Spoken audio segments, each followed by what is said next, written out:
August 20, 2018. Dimitrios Kambouris, Getty Images Gigi Hadid is using her platform to give back to those in need. Over the past few days, the supermodel has been sharing photos from her trip to Jamtoli refugee camp, Cox's Bazar in Bangladesh. Last week, the Inquisitor shared that the 23-year-old took to Instagram a few times to post a series of photos taken at the refugee camp in Bangladesh. Hadid is currently there working on humanitarian projects in developing countries, and she first opened up about her new gig to Vogue this past June. And earlier today, the Victoria's Secret model shared a photo of herself on the cover of CR fashion book, as well as her story about spreading awareness for UNICEF, along with her friend, Halima Aden, the newest UNICEF ambassador who was formerly a Somali refugee. The image on Hadid's Instagram page shows herself and Halima standing together, holding hands. Hadid is wearing a long-sleeved black shirt with writing on it, as well as an oversized khaki jacket.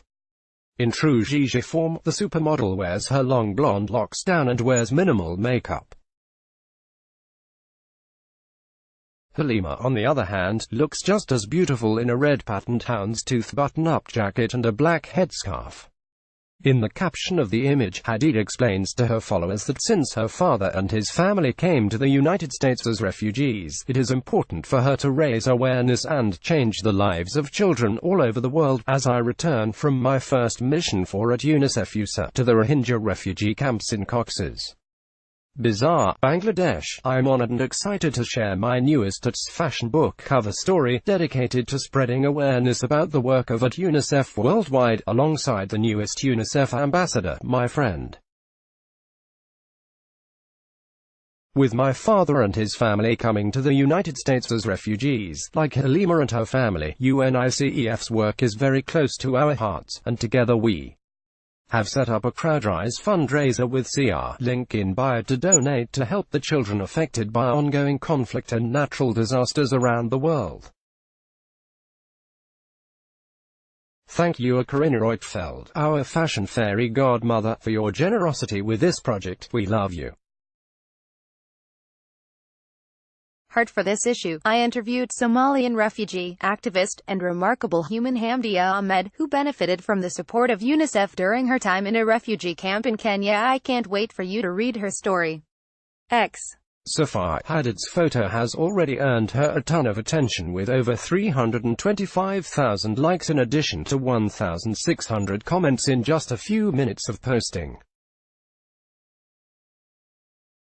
Of course, many fans commented on the image to let Gigi know that they will be donating to the cause that is near and dear to her heart, while countless other fans applauded her for using her celebrity status to do some good in the world. Such a inspiration. Don't stop. The world needs this. Love. Thank you for being so inspirational. One more chimed in.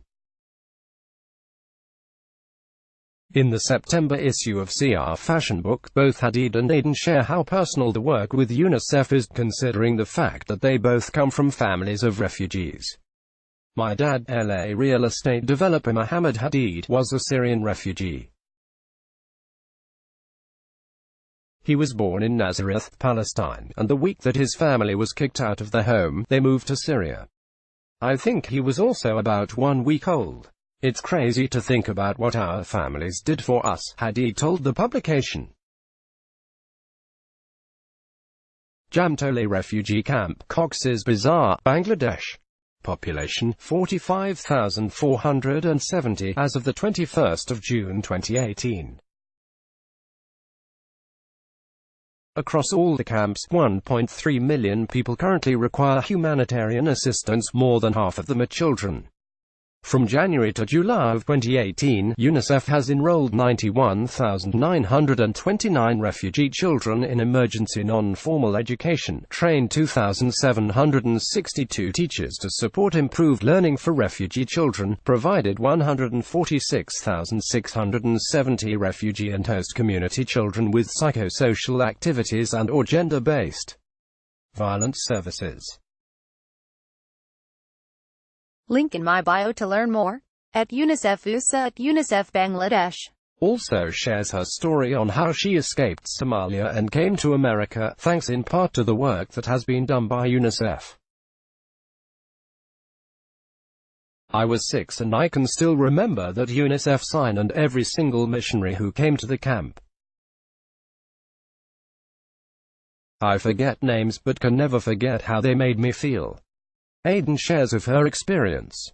I honestly thought money grew on trees and that we would move into a big house. That's what you see on TV. We moved to St. Louis and it wasn't easy. The area that we lived in was very crime-filled.